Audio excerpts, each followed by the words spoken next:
할렐루야. 한번 힘차게 한번 아멘 하시기 바랍니다. 할렐루야. 아멘. 예, 오늘도 하나님의 크신 은혜와 평강이 우리 모두 함께 하시기를 예수님 이름으로 축원합니다. 아멘. 자, 오늘은 교회 10대 사역 중에 네 번째 시간인데요. 세계 선교에 대한 말씀을 좀 나누려고 합니다. 원래 이렇게 순서 10대 사역들 여러분 순서를 보시면 네 번째는 교육인데 오늘 세계 선교에 대한 부분을 먼저 말씀드리려고 합니다. 그 이유는 이제 올해 우리 교회가 계획하고 있는 선교에 대한 어떤 비전들 또 계획들을 여러분들께 소개해드리고 또 여러분의 참여를 독려하고 또 참여하실 분들이 또 준비를 시작하실 수 있도록 하기 위해서 먼저 세계 선교에 대한 부분을 오늘 좀 말씀드리려고 합니다. 잘 들으시고요. 또 은혜 많이 받으시고 우리 교회 선교적 사명이 무엇인지 함께 바라보고 또 기도하고 협력하는 그런 시간들이 되셨으면 좋겠습니다. 자, 그럼 우리 교회 세계 선교의 표 내용 먼저 한번 같이 읽어보겠습니다. 세계 선교 시작. 세상 끝날까지 땅 끝까지 복음을 전하는 교회. 밑에 하얀 글씨 또 내용 읽습니다. 시작. 잔스크리트 한인교회는 세상 끝날 때까지 성령의 권능으로 땅 끝까지 복음을 전한다. 아멘. 그래서 우리 교회의 선교적 사명은 성령의 권능 안에서 땅 끝까지 세상 끝날까지 복음을 전하는 것이 저희 교회의 선교적 사명입니다. 여기서 이 세계 선교라고 말하는 것은 국내외를 불문하고 우리가 살고 있는 이 지역이 아닌 다른 지역 또는 다른 나라에 가서 복음을 전하기 위해서 행하는 모든 사역들을 다 포함해서 세계 선교다, 그렇게 우리가 말할 수 있습니다. 그래서 이 세계 선교라고 하는 이 사역은 겉으로 볼 때는 그 사역의 열매가 우리 교회와 직접적인 연관이 없어 보입니다. 쉽게 말하면 이 선교 사역을 통해서 주께 돌아온 사람들이 우리 교회에 올 일은 거의 없다는 거죠. 그래서 어떤 면에서 세계 선교라는 것이 꼭 굳이 우리가 해야 되나 하는 그런 생각을 하시는 분이 있을지도 모르겠습니다. 사실 세계 선교를 하려면 재정도 많이 들고 인력도 많이 필요하고 여러 가지 면에서 신경 쓰고 해야 될 일이 참 많습니다. 그럴 바에는 우리 교회 주변에 있는 영혼들에게 더 힘쓰지 무엇하러 그 많은 재정과 노력을 기울여서 멀리 또 해외에 있는 해외 사람들에게 선교를 해야 하나 하는 생각을 하실 수도 있을지 모르겠어요. 사실 이 지역에도 주님을 모르는 사람들이 너무너무 많거든요. 더군다나 이 미국은 특별히 또 아틀란타는 전 세계에서 여기로 지금 사람들이 오고 있는 그런 실적입니다. 그렇기 때문에 여기가 바로 세계 선교지와 같은 그런 곳이 되었는데 그러면 여기에 집중할 일이지 무엇하러 다른 나라에 가서 복음을 전하나 하는 그런 생각을 가질 수도 있을 것 같습니다. 여러분들 어떻게 생각하십니까? 세계 선교라고 하는 것 우리 교회가 해야 할 일입니까? 아니면 굳이 할 필요가 없는 일입니까? 대답은 예, 우리 교회가 해야 될 일입니다. 여러 가지 이유가 있겠지만 가장 중요한 이유는 그게 하나님의 뜻이고 그것이 우리를 향한 예수님의 명령이기 때문에 우리는 그것을 감당해야 되는 줄 믿습니다. 하나님의 뜻, 하나님의 계획은 온 천하 만민에게 복음이 전해지고 그래서 모든 사람들이 다 구원받는 것, 그게 하나님의 뜻입니다. 그래서 우리는 해야 되는 겁니다. 성경 구절을 보시면 우리 창세기 12장에 아브라함을 부르신 말씀인데 같이 읽어볼까요? 시작. 너를 축복하는 자에게는 내가 복을 내리고 너를 저주하는 자에게는 내가 저주하리니 땅의 모든 족속이 너로 말미암아 복을 얻을 것이라.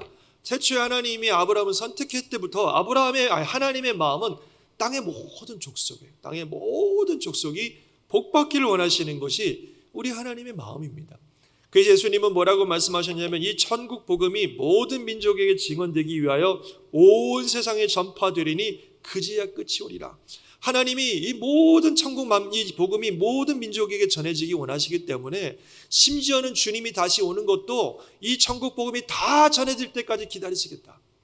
그리고 나야 주님이 오신다고 말할 정도로 모든 민족이 복음을 듣기를 원하시는 겁니다. 베드로후서에 보면 주의 약속은 어떤 이들의 더디다고 생각하는 것이 더딘 것이 아니라 오직 주께서는 너희에 대하여 오래 참으사 뭐라고 말씀하셨어요? 아무도 멸망하지 아니하고 다 회개하기에 이르기를 원하시느니라. 어찌 보면 주님의 다시 오심이 지연되고 있는 이유도 하나님의 마음은 온 천하 만민이 다 복음을 듣고 주께 나오기를 원하시기 때문에 그거를 기다리고 계시고 그것이 하나님의 뜻이다 이렇게 말씀하셨습니다. 그래서 예수님께서는 이 땅에서 사역하시고 승천하시면서 제자들에게 분명히 명령하셨습니다. 뭘 명령하셨냐면 세계 선교해라. 세계 선교하라고 명령하셨습니다. 같이 한번 읽습니다. 시작. 그러므로 너희는 가서 모든 민족을 제자로 삼아 아버지와 아들과 성령의 이름으로 세례를 베풀고 내가 너희에게 분부한 모든 것을 가르쳐 지키게 하라. 볼지어다 내가 세상 끝날까지 너희와 항상 함께 있으리라. 아멘. 마가복음에 보면 한 번 더 읽을까요? 너희는 온 천하에 다니며 만민에게 복음을 전파하라. 사실 당시 이 말씀을 듣고 있던 예수님의 제자들은 대부분이 갈릴리 촌사람들이거든요. 세계가 어떻게 생겼는지도 모르는 사람들인데 그럼에도 불구하고 너희는 온 천하에 다니며 만민에게 복음을 전하라. 이게 무슨 말씀인지도 몰랐을 것 같아요, 그 사람들은. 그러나 주님의 명령은 온 세계. 그 다음에 누가복음에 보면 뭐라고 말씀하고 있냐면 이같이 그리스도가 고난을 받고 제3일에 죽은 자 가운데서 살아날 것과 또 그의 이름으로 죄사함을 받게 하는 회개가 예루살렘에서 시작하여 모든 족속에게 전파될 것이 기록되었으니 너희가 이 모든 일의 증인이라. 그리고 오늘 읽으신 것처럼 성령이 임하시면 권능을 받아서 예루살렘부터 시작해서 유대, 사마리아 넘어서 땅끝까지 이르러 내 증인이 될 것이다 하는 게 예수님의 명령이었습니다. 그래서 이렇게 세계 선교는 하나님의 뜻이고 또 예수님의 명령입니다. 주님을 따르는 모든 교회, 모든 성도들은 이 세계 선교를 감당해야 되는 사명이 있는 것을 믿으시기 바랍니다. 온 천하, 모든 민족, 땅끝까지 주의 복음을 전하는 일, 가서 복음을 전하는 그 일을 우리가 해야 된다는 겁니다. 선교는요, 찾아가는 겁니다. 오기를 기다리는 게 아니라 찾아가는 거예요. 온 사람들을 어떻게 하는 것이 아니라 그들이 있는 곳으로 찾아가는 것이 선교입니다. 이 선교의 가장 중요하고 또 확실한 본을 보이신 분이 바로 우리 예수님이십니다. 예수님은 저 하늘 보좌에 계신 분이십니다. 우리에게 몇 가지 말씀 던져주고 너희들이 알아서 해라가 아니라 그분은 우리가 있는 곳으로 찾아오셨습니다. 무능하고 무지하고 죄에 묶여서 어쩔 줄 몰라 하는 우리들을 살리기 위해서 우리가 있는 곳으로 이 땅으로 친히 찾아오셨습니다. 그래서 우리를 구원하기 위해서 생명 주시기 위해서 복음을 주시기 위해서 이 땅에 오셔서 자신의 모든 것들을 다 쏟아 부으신 분이 우리 예수님이신 줄 믿습니다. 이게 진짜 선교예요. 그래서 주님을 따르는 모든 성도들은 바로 그런 본을 보이셨던 주님의 본과 그분의 명령을 따라 복음을 들고 아직도 복음을 듣지 못한 사람들을 찾아가야 되는 겁니다. 복음이 필요한 사람들이 어디 있든지 그것이 정글이든지 아니면은 외딴 섬이든지 아니면 도시 한복판이든 복음이 필요한 곳, 복음을 들어야 될 사람들이 있는 곳이라면 그곳을 향해 찾아가야 되는 거죠. 그래서 복음을 전해 주어야 됩니다. 그것이 저와 여러분들이 감당해야 될, 우리 교회가 감당해야 될 선교적 사명인 줄 믿습니다. 그래서 우리 교회가 이 일을 해야 된다는 겁니다. 하나님의 뜻입니다. 또 주님의 명령입니다. 그래서 어떻게든지 세계 선교라고 하는 이 사명을 우리가 잘 감당해야 됩니다. 어떻게 우리가 이것을 할 수 있을까요? 몇 가지 방법이 있겠지만 제일 우리가 지금부터 할 수 있는 가장 중요한 것 중에 하나는 뭐겠어요? 이미 나가신 선교사님들을 후원하는 일들이죠.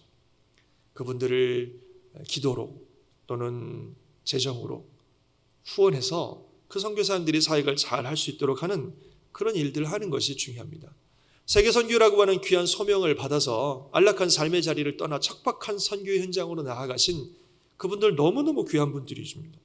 그분들이 사역을 잘 할 수 있도록 영적으로 또 물질적으로 또 여러 가지 필요한 부분들을 후원하고 섬김으로 말미암아 우리가 간접적으로 이 세계 선교의 사명을 감당하게 되는 겁니다. 여러분 잘 아시는 것처럼 지금 저희 교회는 5교구가 올해 이렇게 편성이 됐고 그 한 교구가 한 선교사님들을 후원하고 있습니다. 잘 아시겠지만 잠깐 소개해드리면 1교구에서 후원하는 선교사님은 장인성, 장은성 선교사님이십니다. 지금 페루에서 사역을 하고 계시는데 주로 교회 협력 사역, 또 어린이 청년 사역 이런 것들을 하고 계시는 귀한 선교사님이십니다. 이 교구에서 섬기시는 선교사님은 이삼열 김현정 선교사님이십니다. 미얀마에 작년부터 가셔서 사역하고 계시는데 어린이 청소년 대학생 사역들 하고 또 빈민가 사역을 좀 준비하고 계시는 그런 분이십니다. 3교구에서 섬기는 선교사님은 최동욱, 최향숙 선교사님이십니다.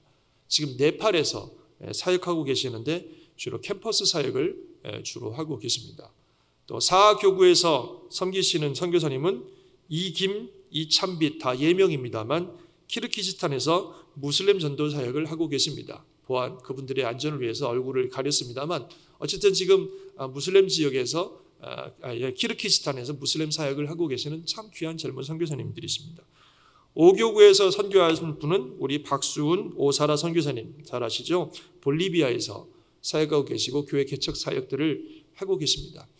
각 교구가 이 선교사님들을 잘 후원해 드려야 됩니다.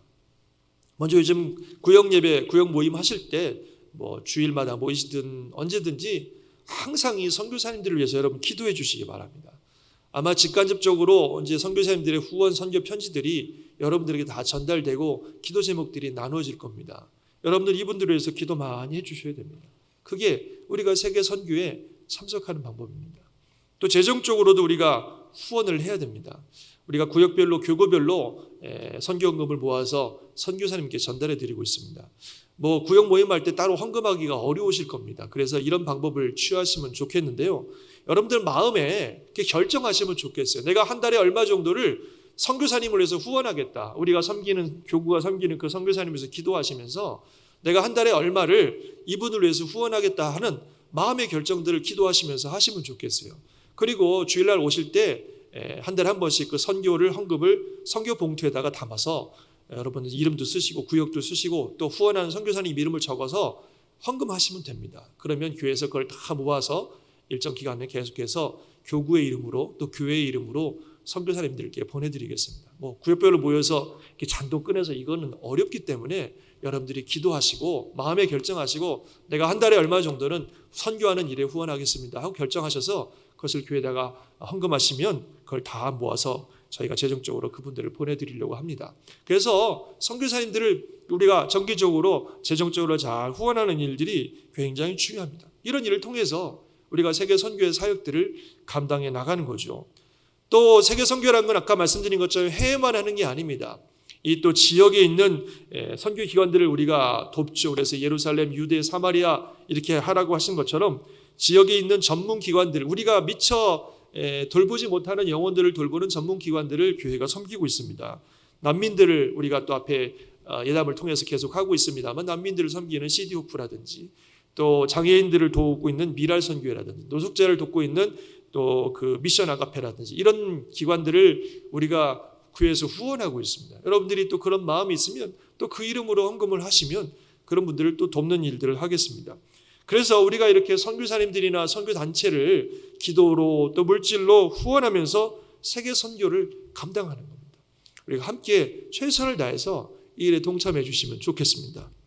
그리고 또 세계 선교를 우리가 감당하는 또 하나의 방법은요, 직접 선교지를 방문하는 겁니다. 사실 선교지를 우리가 찾아간다고 하는 거 쉬운 일 아니고 많은 재정이 들고 또 많은 노력들을 필요로 하는 일입니다. 그래서 어떤 분들은 아니 그 많은 돈을 들여서 뭐하러 선교지를 가냐, 차라리 그 돈 모아서 선교사님 드리면 되지 왜 그 많은 돈을 들여서 거기를 가느냐 이렇게 생각하시는 분도 있을 것 같습니다. 그러나 우리가 선교지를 직접 방문하는 일들은 여러 가지 면에서 큰 의미가 있습니다. 먼저 우리에게 너무너무 중요합니다. 좀 봐야 됩니다. 선교의 현장이 어떻게 생겼는지 좀 봐야 됩니다. 가서 직접 그분의 거기서 살아가는 현지 사람들을 만나보고 그들과 교제하고 대화하고 그들의 삶을 좀 경험해 봐야 됩니다. 그래야 선교가 뭔지를 좀 알 수 있고 하나님의 나라에 대한 선교적인 비전에 대한 그 시각들이 달라지고 넓어지고 그런 거고 또 선교에 대한 열정도 생기고 한 영혼이 얼마나 소중한지 그런 것들도 우리가 알게 되는 것입니다. 그래서 많은 분들이 이 선교지 방문을 통해서 특별히 자신의 삶을 향한 하나님의 어떤 비전과 소명도 발견하게 되고 또 삶에 대한 새로운 방향들도 찾아 나가는 것을 보게 됩니다. 그래서 내가 선교적 삶을 사는 게 어떤 것이다 하는 것을 많은 분들이 발견하는 걸 봅니다. 그래서 많은 분들이 단기 선교로 선교지를 방문했다가 그것이 계기가 되어서 평생 선교사로 헌신하는 분들도 얼마나 많이 있는지 몰라요. 뭐 그럴까 봐 안 가시는지는 모르겠습니다만 여러분들이 그래서 선교지를 한번 방문하는 것 굉장히 좋습니다. 뭐 여기저기 여행도 많이 다니시는데 평생에 한 번 정도는 최소한 1년에 평생에 1년 정도는 내가 좀 선교지도 한번 좀 가봐야 되지 않겠습니까? 많은 여행들도 가시는 건 좋지만 내가 평생 한 번은 뭐 선교지를 방문해 보고 싶다. 근데 자녀들과 한번 좀 가자. 이런 계획들을 좀 세우시고 여러분들이 선교하는 현장을 좀 찾아가시면 좋겠습니다. 그래서 선교 현장을 간다고 하는 것은 우리들에게 굉장히 큰 유익이 됩니다. 두 번째로 우리가 선교 현장에 선교지를 방문하게 되면 거기서 사역하시는 선교사님들에게 너무나 큰 위로가 되고 힘이 됩니다.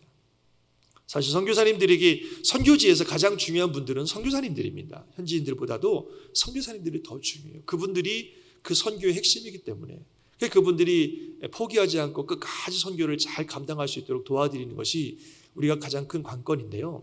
사실 선교사님들이 선교할 때 뭐 재정적인 어려움들 또 여러 가지 문화적인 어려움도 있겠지만 가장 큰 어려움 중에 하나는 외로움입니다. 외로움. 마음을 정말 나눌 만한 사람들이 없다는 거죠. 그래서 같은 문화와 같은 언어를 가지고 있는 또 같은 신앙을 가지고 있는 우리들이 선교 현장을 방문해서 선교사님들을 찾아뵈면 너무 좋아하셔요. 정말 그분들에게 얼마나 많은 위로가 되고 힘이 되는지 몰라요. 재정적으로 보내주고 옆에서 멀리서 기도해 주는 것도 좋지만 직접 그분들을 찾아가 뵙는 것은 그분들에게 큰 힘이 됩니다. 작년에 우리 학생들이 일본 선교를 갔었는데요. 제가 보고를 듣기도 일본 선교가 정말 어렵고 외롭고 힘들거든요. 너무너무 진짜 맨 땅에 헤딩하는 것처럼 너무너무 어려운데 그래서 거기서 선교하시는 선교사님이 거의 선교를 포기하려고 도저히 안 되겠다. 이제. 애들도 너무 힘들어하고 도무지 못 견디겠다 하고 이제 포기하려고 하던 그런 직전이었는데 우리 학생들이 그곳에 방문해서 잠시 짧은 기간이지만 함께 사역하고 했을 때 너무나 큰 위로를 받고 힘을 얻고 다시 사역을 하신다는 그런 이야기를 듣게 되었습니다. 선교지를 방문해 드린다는 것은 선교사님들에게 너무 참 큰 힘이 되는 거예요. 그래서 우리 자신을 위해서도 좋고 또 그분들을 위해서도 한 번쯤은 방문하는 게 참 좋습니다. 특별히요 우리 한인 교회 미주에 사는 저와 여러분들이 선교지를 방문하는 건 특별한 축복이고 사명이라고 저는 생각됩니다. 왜 그러냐면 요즘 하나님이 한국을 왜 이렇게 축복하시는지 저는 이해가 안 됩니다. 정말 동방의 작은 나라 지도에 보면 찾기도 어려운 그 조그만 나라가 전 세계에 이렇게 엄청난 영향력을 미치리라고는 정말 과거에는 상상도 할 수 없었던 일들이 지금 일어나고 있지 않습니까? 전 세계에 한류 열풍들이 불고 있어요. BTS나 이런 사람들 통해서 이 가수들뿐만 아니라 한국 드라마 열풍은 말할 것도 없고 여러분 잘 아시는 것처럼 요즘 영화까지도 전 세계를 강타하면서 한국이라고 하는 이 문화가 전 세계에 퍼져가고 있습니다. 이게 어떻게 이런 일들이 일어날까? 저는 이건 하나님이 주시는 특별한 은혜고 기적이라고밖에 설명이 안 됩니다. 이게 우리에게 선교하라고 하는 하나님의 어떤 사인이고 우리에게 주신 축복이라고 저는 믿습니다. 실제로 제가 LA에 있을 때 청년들을 데리고 필리핀을 한 3년 정도 계속 간 적이 있었는데요. 필리핀에 많은 큰 주요 섬들이 있지만 저 구석에 아주 가난한 섬이 있어요. 거기 섬 사람들은 너무 가난해서 필리핀 사람들도 그 섬 사는 사람들을 무시할 정도로 아이고 그 섬 출신이야 이렇게 무시할 정도로 너무너무 가난하고 외진 섬인데 그곳에 갔는데 거기에도 한류 열풍이 부는 걸 보면서 제가 깜짝 놀랐어요. 그 마을에 있는 식당을 갔더니 송중기 사진이 딱 붙어 있더라니까요, 거기에. 이야, 제가 그걸 보고 얼마나 놀랐는지 몰라요. 그리고 한 번은 2시간을 걸어서 산골에 깊은 정글 안에 있는 2시간을 차도 안 다니는 길이기 때문에 짐을 메고 2시간을 걸어서 들어갔어요. 그 집에 들어가서 거기 있는 마을에 들어가서 한 집에 들어갔는데 그 벽에 그 장금이 이영의 사진이 붙어 있더라니까요. 한력에. 와, 제가 그걸 보고 얼마나 놀랐는지 몰라요. 아니 여기까지 이 산골까지 한류가 들어오나. 정말 놀랐어요. 그리고 청년들하고 이렇게 거리를 다니면 특별히 학생들이 많이 있는 거리를 다니면 완전히 연예인 수준이에요. 연예인 수준. 막 와가지고 사진 찍자 그러고 얼마나 좋아하는지 몰라요. 한국 사람들 왔다고. 정말로 하나님께서 한국을 통해서 얼마나 많은 역사를 이루시려고 이루시는지 모르겠어요. 필리핀에 가봤더니 현지 목사님들이 저희 한인들의 방문을 너무너무 좋아하시는 거예요. 다른 거 안 해도 좋으니까 오기만 해라. 와만 줘도 우리에게는 놀라운 선교가 된다고 말씀하시더라고요. 왜 그러냐 봤더니 여러분 아시는 것처럼 필리핀은 천주교 나라라고 알려져 있는데 천주교가 보통 횡포를 하는 게 아닙니다. 아주 얼마나 타락되고 왜곡되고 그냥 미신 수준으로 그래서 천주교가 참 어려움을 많이 주고 있는데 특별히 개신교회 목사님들이 완전히 무시당하고 있는 그런 상황입니다.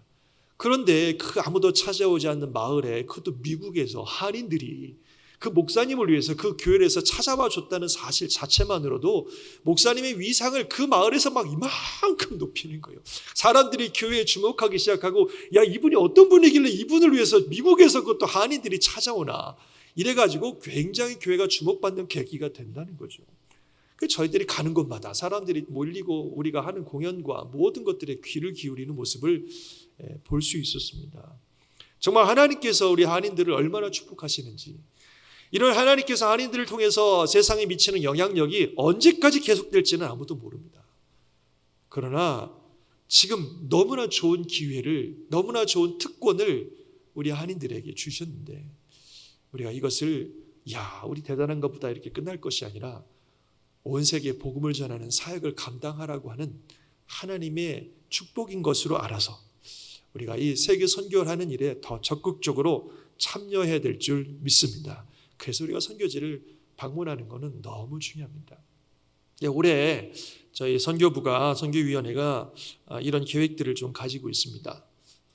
여러분들이 좀 참고하시고 함께 하시고 싶으신 분들은 좀 함께 협력하시면 좋겠다 싶어서 말씀드립니다. 먼저 IT 우리 김마리 선교사님 잘 아시죠? 암으로 인해서 참 고생 많이 하셨는데 많이 회복되셨다는 말씀을 듣습니다. 그래서 4월 부활절 후에 바로 IT를 저희가 방문을 해서 선교사님의 상태도 좀 보고, 또 IT라고 하는 곳은 여기서 가깝기 때문에 우리 한인들 여러분, 우리 1세대들이 선교하기가 가장 좋은 곳이라고 생각이 돼서 기속적으로 IT를 방문해서 앞으로 1세들의 선교를 하려고 합니다. 그래서 이번에 가서 어떤 일을 우리가 할 수 있을런지 좀 가서 보고 선교사님들 만나고 하는 일들을 하려고 합니다. 여러분들 누구나 환영입니다. 같이 가고 싶은 분들 같이 가셔서 선교사님도 만나고 또 선교 현장도 보고 우리가 어떤 일을 할 수 있을까 함께 좀 찾아보는 그런 시간이 됐으면 좋겠습니다. 대략 비용은 이 정도로 우리가 생각하고 있습니다. 그리고 멕시코 6월 달에 우리가 BBS 노방전도 이런 걸 통해서 멕시코 선교를 우리가 좀 계획을 하고 있습니다. 그리고 이제 미얀마, 우리 아까 소개했던 이삼열 김현정 선교사님 계신 미얀마에 가서 청소년 사역과 빈민 사역들을 돕는, 지금 그 선교사님이 사역들을 새롭게 만들어가고 계시는데 어차피 우리 교회가 또 우리 교단에서 파송된 선교사님이시기 때문에 우리 학생들과 청년들과 또 어른들이 함께 가서 그분의 사역을 돕고 그 사역이 세워지는 일을 함께 동참하려고 하고 앞으로 지속적으로 미얀마를 방문해서 이분의 사역을 함께 돕는 일들을 우리가 하려고 합니다. 그리고 나서는 한국에 가서 강릉 선교, 작년에처럼 영어 BBS를 하려고 지금 계획을 하고 있습니다. 요즘 한국 코로나 때문에 여러분들이 겁도 많이 먹고 한국을 가도 되나 말아야 되나 이런 생각들이 많이 있습니다만 우리가 좀 지켜볼 거면 지켜보고 정의 이것들이 해결이 안 되면 우리가 멕시코로 가겠지만 어쨌든 지금은 잘 해결되리라고 믿고 준비해 가고 있습니다. 여러분들이 또 앞으로 어떻게 진행될지는 그때 가서 결정할 일이겠지만 어쨌든 이런 계획을 가지고 우리가 준비하고 있으니까 관심 있는 분들 함께 좀 동참하시고, 여러분들이 이 모든 사역에 다 초대가 되는 겁니다. 뉴스만 가고 아니면 촬영일만 가고 그런 것이 아니라 관심 있는 분들 다 같이 가시면 다 같이 가서 할 일들이 있습니다. 그래서 이 해외에는 4가지의 사역들을 우리가 준비하고 있다. 비용도 옆에 이 정도 비용을 우리가 예상하고 있는데요. 여러분들이 참고하시면 좋겠습니다. 뿐만 아니라 국내 선교도 우리가 계획을 하고 있습니다. 말씀드린 것처럼 우리가 살고 있지 않은 다른 지역인데 여기야 아틀란타 지역에 한인들도 많고 너무너무 좋습니다만 많은 지역들이, 어려운 지역들이 많이 있습니다. 그래서 올해 우리 청년들이 작년에도 갔습니다만 사바나, 조지아 사바나의 리치몬드 힐 선교교회라고 하는 작은 교회입니다. 우리 교단 교회인데 거기 가서 또 BBS도 하고 또 거기 교회 또 이러저러 수리해 줄 게 많이 있다 그래요. 그래서 여러분들이 혹시 좀 같이 가실 수 있으면 같이 가셔서 수리도 좀 해주시고 이런 일들을 좀 하려고 합니다. 여러분들이 함께 하실 분들 하시면 좋겠고, 또 CDO프가 여름에 또 BBS가 있어서 우리 교회가 이 일들을 하려고 합니다. 국내외적으로 6군데 선교지를 우리가 올해 방문하고 또 같이 사역하려고 하는 계획을 가지고 있습니다. 여러분들이 함께 관심을 가지고 참여해 주시면 좋겠습니다. 참 세계 선교라고 하는 것은 우리 교회가 감당해야 되는 너무너무 중요한 사명입니다. 교회 역사상 수많은 교회와 성도들이 이 일을 감당하기 위해서 최선을 다했고 그래서 복음이 온 세상에 전파되고 있습니다. 저와 여러분이 이 자리에 앉아서 예배를 드리고 이 은혜의 자리에 있는 이유도 바로 이 세계 선교라고 하는 귀한 사명에 헌신했던 수많은 교회와 성도들과 선교사님들이 있었기 때문에 우리가 바로 이 자리에 있다는 사실을 우리가 잊어서는 안 될 것입니다. 결론적으로 한국을 찾아왔던 몇몇 선교사님들의 얘기를 소개하는 것으로 오늘 말씀을 마무리하려고 합니다. 단 150년 전만 해도 한국 당시는 조선이었죠. 조선 땅은 주님의 복음을 듣지 못한 미전도 종족이었어요. 누구도 복음을 알지 못하는 미전도 종족이었습니다. 그러나 온 땅의 복음을 전하라고 하는 이 주님의 귀한 사명을 가슴에 품고 몇몇 선교사님들과 나라와 교회들이 조선을 품고 기도하기 시작했습니다. 1866년 제일 처음으로 조선 땅을 밟은 사람은 영국 선교사였던 토마스 선교사님이십니다. 당시엔 여러분 역사적으로 배운 것처럼 쇄국 전쟁으로 인해서 외부가 나라 안으로 들어오는 것을 철저히 막고 있던 그런 시대에 이 토마스 선교사님은 조선 땅의 복음을 전하기 위해서 저너럴 셔먼호라고 하는 배의 통역관으로 참여하게 됩니다. 그래서 그렇게 해서라도 조선 사람들을 만나보고 싶고 복음을 전하기 위해서 조선을 찾았습니다. 그러나 조선이 이 배의 접근을 막고 있었고 이 배가 또 파손되면서 조선의 공격을 군대들의 공격을 받아서 이 저너럴 셔먼호에 탔던 모든 사람들이 다 살해를 당합니다. 그때 이 토마스 선교사님도 살해를 당합니다. 그렇지만 이 선교사님이 살해를 칼에 의해서 죽임을 당하면서 자신이 가지고 있던 한자로 된 성경책을 어떤 한 사람에게 전해 주었습니다. 그 사람의 이름이 박춘권이라고 하는 사람인데요. 그 성경책을 받았던 박춘권이라는 사람이 그때의 상황을 이렇게 고백을 합니다. 내가 서양 사람 여럿을 죽였는데 그 가운데 한 사람은 지금 생각해도 이상한 점이 있다.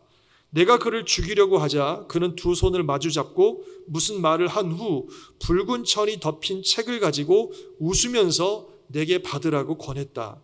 내가 그를 죽이기는 했지만 이 책은 받지 않을 수가 없어서 받아왔다. 그렇게 그때의 상황을 기록하고 있습니다. 후에 이 박춘권이라는 사람은 자기가 받아온 성경책을 우연한 기회에 읽게 되고 회심하게 돼서요. 나중에는 장로님이 되고 전도자가 되는 놀라운 역사가 일어났습니다. 그래서 이 토마스 선교사의 희생으로 말미암아 한국 선교회, 조선 땅의 선교의 문이 열리기 시작했습니다. 그래서 선교사님들이 이제 들어오기 시작했는데 제일 먼저 들어왔던 선교사님이 언더우드 선교사님이란 분과 아펜젤러라고 하는 선교사님입니다. 화면에 보이시는 분은 아펜젤러라고 하는 선교사님인데 조선 땅의 선교의 문이 열리자 이분이 선교에 들어오셔서 정말 열심히 영혼들을 돌보며 사역을 하여서 많은 열매를 거두었습니다. 그런데 어느 날요 이분이 집회를 하기 위해서 배를 타고 목포로 가고 있었는데 큰 풍랑을 만났습니다. 배가 심히 흔들리고 어려우고 있었는데 파손될 지경이었는데 어떤 한 소녀가 물에 빠진 것을 보게 됐어요. 그러자 이 아펜젤러 선교사님이 바로 뛰어들어서 그 소녀를 구해줬습니다. 그리고 자신은 간신히 헤엄쳐서 배를 이렇게 붙들고 있었는데 또다시 큰 파도가 덮치는 바람에 실종됐어요. 그래서 그 자리에서 직사합니다. 그때 나이가 44세였습니다. 20대에 들어오셔서 20대, 30대의 황금기를 조선 땅을 위해서 열심히 봉사하시다가 44세에 갑자기 그런 풍랑 때문에 파손돼서 목숨을 잃어버린 거죠. 근데 아펜젤러 선교사님은 그렇게 죽었지만 그의 아들과 딸이 그 아버지의 유지를 이어서 계속적으로 조선 땅에 선교사로 남아서 선교를 하였습니다. 그의 아들 헨리 다지 선교사는 그의 전 생애를 조선에 바쳤는데요. 그가 죽을 때 유언하기를 이렇게 유언합니다. 나를 한국 땅에 묻어주십시오. 그리고 우리 아버지가 얼마나 조선 사람을 사랑하였는지 조선 사람으로 알게 해주십시오. 이런 유언을 남기고 죽었다고 합니다. 또 한 분을 소개해드리고 싶은데요. 윌리엄 제임스 홀과 로제타 선교사님이라는 분입니다. 특별히 오른쪽에 있는 이 로제타 선교사님은 처녀 때 조선을 품었습니다. 그래서 조선의 선교사가 되기로 결단했습니다. 윌리엄 선교사님이 이 로제타 선교사님을 사랑해서 청혼을 했어요. 그랬더니 로제타 선교사님이 그 청혼을 거부했습니다. 왜냐하면 당시 윌리엄 선교사님은 중국으로 가려고 했거든요. 그 로제타 선교사님 나는 조선으로 가야 되기 때문에 중국 가는 선교사님하고 결혼할 수 없다 그래서 결혼 청혼을 거부해버리고 본인은 처녀의 몸으로 혼자 조선 땅에 들어왔습니다. 그러자 윌리엄 선교사님이 이 로제타 선교사님을 너무 사랑해서 선교부에 부탁해서 자기 선교지 바꿔달라고 그래서 로제타 선교사님을 따라서 조선 땅에 들어왔습니다. 그래서 이분들이 조선 땅에서 결혼을 했어요. 결혼식을 했는데 역사적으로 그게 조선 땅에 처음 있는 서양식 결혼식이라고 합니다. 그 두 분이 조선 땅에서 결혼을 하고 사역을 했는데 이 윌리엄 선교사님이 한국에 조선에 온 지 2년 지났을 때에 환자들을 치료하다가 병에 감염돼서 그만 2년 만에 죽게 됩니다. 그래서 로제스터 선교사님 남편을 묻고, 그리고 그 당시에 로제스터 선교사님이 임신 만삭이었어요. 그래서 미국으로 다시 돌아가서 아이를 낳는 딸을 낳습니다. 당시 어린 아들이 하나 있었는데 그 아들을 데리고 이제 미국으로 돌아와서 딸을 낳고, 딸을 낳자마자 그 어린 아들과 딸을 데리고 다시 또 조선으로 들어오셨습니다. 들어와서 사역을 하다가 얼마 안 돼서 그 딸이, 사랑하는 딸이 풍토병이 걸려서 또 죽게 됩니다. 그래서 이 딸을 남편 옆에 묻으면서 이 선교사님은 하나님께 이렇게 기도했답니다. 하나님, 내 사랑하는 아들과 한국에서 오랫동안 사역할 수 있도록 도와주세요. 그래서 두 분은 아들과 함께 43년 동안 헌신적인 사역을 하며 그로 해서 많은 열매를 맺게 하는 귀한 선교사님이십니다. 마지막으로 한 분 더 소개해드리고 싶은데, 이분은 루비 캔드릭이라고 하는 여선교사님이십니다. 25살의 꽃다운 나이에 조선을 품고 조선 땅에 오셨습니다. 그래서 선교를 했는데 열심히 선교하던 중 9개월이 지났을 때에 맹장염이 걸렸어요. 당시 개성에 계셨는데, 그래서 그것을 치료하려고 서울로 이송받았는데 수술을 받던 중 사망하셨습니다. 그래서 9개월 만에 꽃다운 나이에 그 생명을 조선 땅에 묻게 됩니다. 그러나 이 선교사님은 평소에 늘 이렇게 얘기했답니다. If I had 1,000 lives to give, Korea should have them all. 내게 만약에 1,000개의 생명이 있다면 한국이 그것을 다 가질 것이다. 이렇게 조선을 사랑하며 그의 생애를 바쳤습니다. 이런 선교사님들의 귀한 헌신이 조선 땅에 뿌려지고 그것이 씨앗이 되어서 놀라운 꽃을 피우게 되었고, 그래서 저와 여러분이 여기에 있는 겁니다. 이 귀한 분들이 영국과 미국의 그 안락하고 편안한 삶들을 다 버리고 그들의 꽃다운 청춘과 그들의 전생애를 왜 조선 땅에 다 바쳤겠습니까? 온 천하에 다니며 만민에게 복음을 전하라고 하는 주님의 그 명령, 너희는 예루살렘과 유대와 사마리아와 땅끝까지 이르러 내 증인이라는 그 사명 때문에 그들의 전생애를 드린 것입니다. 그리고 그들의 삶이 씨앗이 되어서 한국 땅에 복음의 꽃을 피우고 저와 여러분이 지금 그 열매를 먹고 있는 겁니다. 우리는 이런 귀한 선교사님들의 희생의 빛, 또 하나님의 놀라운 사랑의 은혜의 빛을 지고 있는 사람들입니다. 그래서 우리가 이제 우리에게 주신 선교적인 사명을 감당해야 될 줄 믿습니다. 세계 선교라고 하는 이 귀한 사명을 이제 우리가 감당해야 됩니다. 선교사님들에서 끊임없이 기도하고 최선을 다해서 후원하고, 하나님이 주신 기회가 있으면 선교지에 방문해서 그들을 위로하고 복음을 전하고, 또 주님이 우리에게 주신 선교적 사명을 가지고 우리가 살아가야 될 줄 믿습니다. 우리 교회가 이 일들을 하려고 한 걸음씩 한 걸음씩 발걸음을 내디디고 있습니다.